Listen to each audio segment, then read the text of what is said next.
Joka vuosi kymmeniä tuhansia opiskelijoita vaivaa stressi ja masennus, jota yksi oppiaine aiheuttaa enemmän kuin mikä muu. Ja se on tietenkin pakkoruotsi.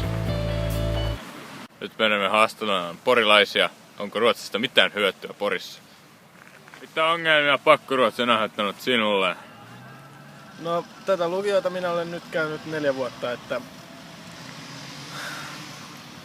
Englannissa minulla ei ole mitään ongelmia, olen oppinut sen jo ala-asteikäisenä, mutta ruotsi tuli liian myöhään ja se oli pakotettu, niin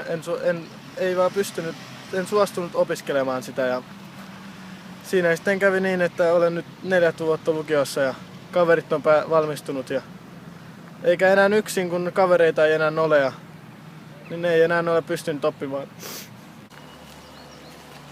Nyt haastamme ensimmäistä ohikulkijaa.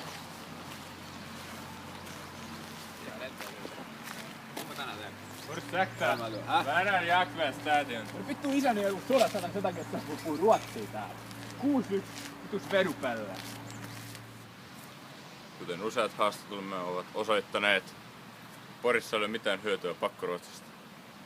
Joten miksi sitä täytyy opetella? Opetteletko sinäkin sitten pakosta?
I'm Barack Obama and I approve this message.